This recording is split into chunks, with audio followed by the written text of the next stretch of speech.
छोटे वाले से पूछा, क्यों ये बता तू अस्थियां विसर्जन करने गया था, कहाँ विसर्जन करके आया? क्यों, तुम्हें विश्वास नहीं है मुझ पे? नहीं, विश्वास तो है, पर रात को तेरे पिताजी सपने में आके बोले थे कि बेटा गंगा जी में अस्थियां नहीं डाल के आया, नाले में पटक आया। बेटा चिल्ला के दौड़ा।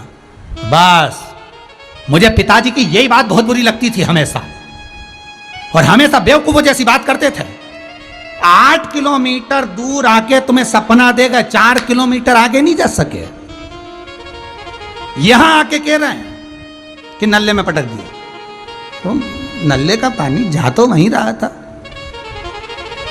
मां ने माथा ठोका। ऐसी औलाद पैदा हुई, जाना था 12 किलोमीटर आगे, 8 किलोमीटर दूर पे नल्ले में डालकर आ गए।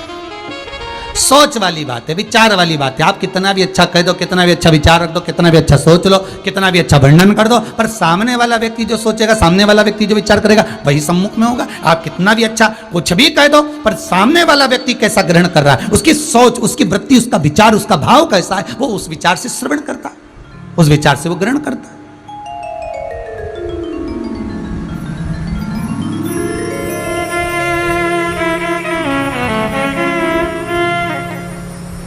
शिव नहीं आए,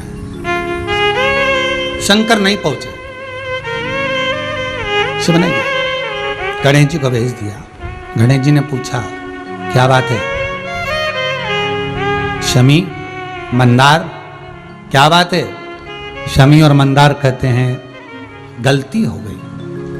आपका विग्रह था, लंबी सूंड थी, बड़े बड़े कान थे, हम समझ नहीं पाए, हमारे से गलती हो गई पहचान में, क्षमा कर दीजिए।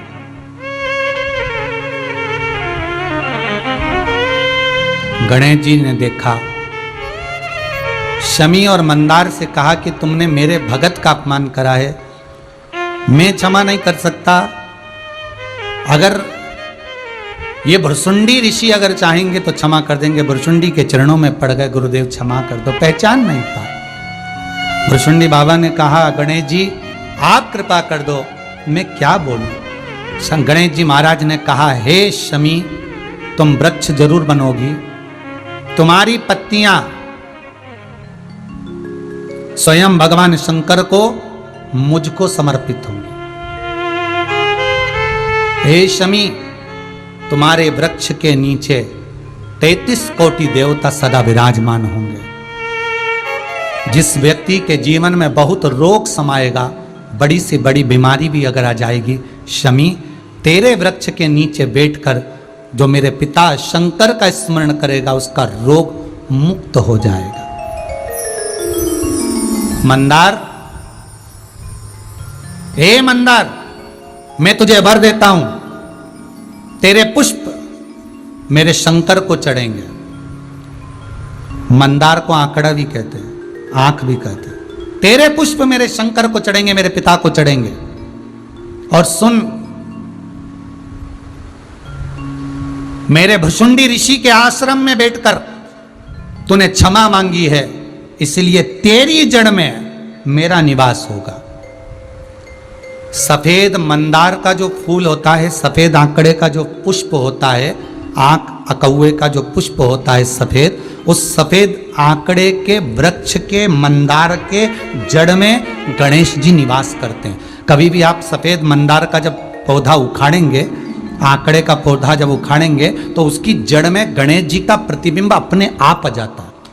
कई लोगों के घर में तो आंख के गणेश जी होंगे भी, मंदार के गणेश जी कई लोगों के घर में होंगे, जिसपे लकड़ी पर गणेश जी की आकृति जड़ में अपने आप उत्पन्न हो जाती,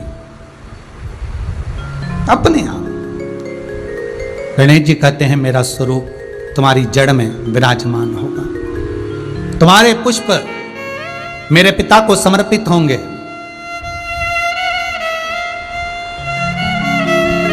संपूर्ण रोग का निवारण शमी तेरे वृक्ष के नीचे होगा। इसलिए पद्म पुराण में अपामार्जन स्तोत्र का जो पाठ कहा गया है, शंकर भगवान माता पार्वती को शमी के वृक्ष के नीचे बैठकर अपामार्जन स्तोत्र का पाठ करते हुए वर्णन करते हैं कि इस, और आज भी अगर आपको लगे तो आप पद्म पुराण को उठाइए, और पद्म पुराण यदि आपके घर में नहीं है और लॉकडाउन चल रहा है, किताब की दुकान से नहीं ला सकते, तो मोबाइल में भले उसको सर्च कर लेना पद्म पुराण, और उसमें से अपामर्जन स्त्रोत का पाठ निकालना और उसको पढ़ना। आपको ज्ञात होगा कि कैसा भी शरीर में ताप हो, ज्वर हो, कितनी भी श्वास रुक रही हो और शरीर कितना भी बेकार हो गया हो,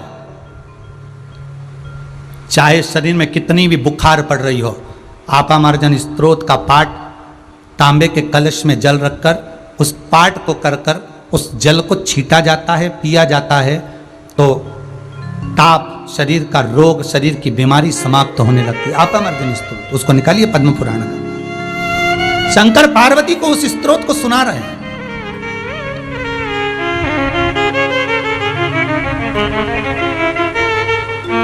कितना सुंदर कहा है महाराज जी।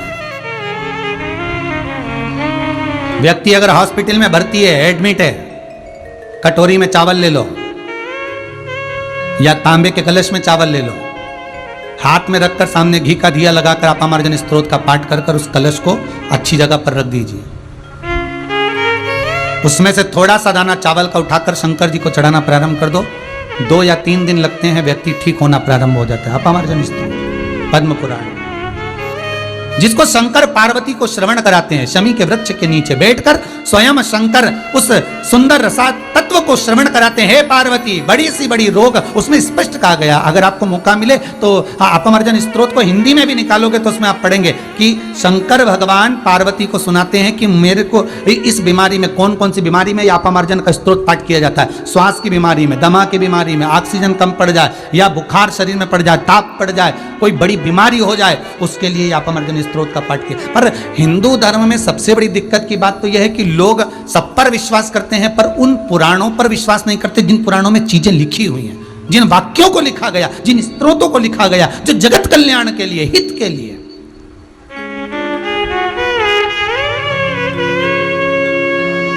उसका भजन करें।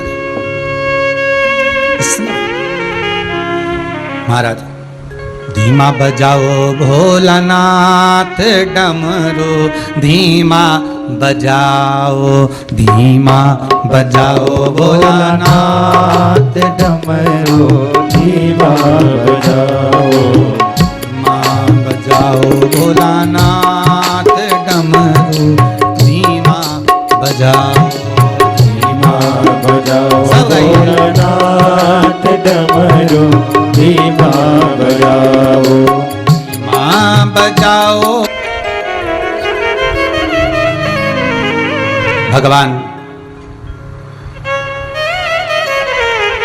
भूत भावन भूतेश्वर, मेरे शंकर, मेरे त्रिकालदर्शी, मेरे कैलाशी, मेरे अविनाशी शिव, जो नित्य करुणा करने वाले, आज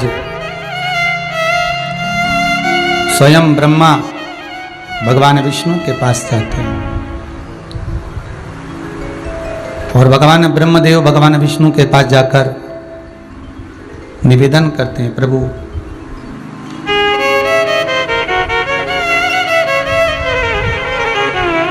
मेरे संशय को मिटा दीजिए।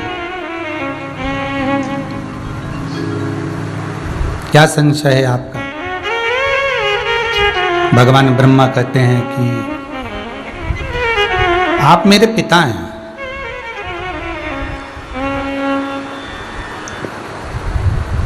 मैं आपकी नाभि से जन्मा हूं, आपकी नाभि से मेरा जन्म हुआ है, आपकी नाभि से मैं प्रकट हुआ हूं।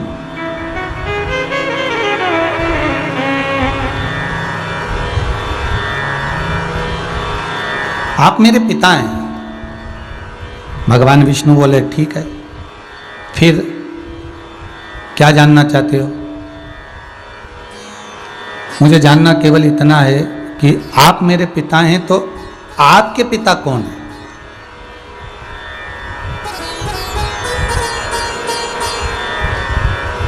लेके नाले में डाल दिया।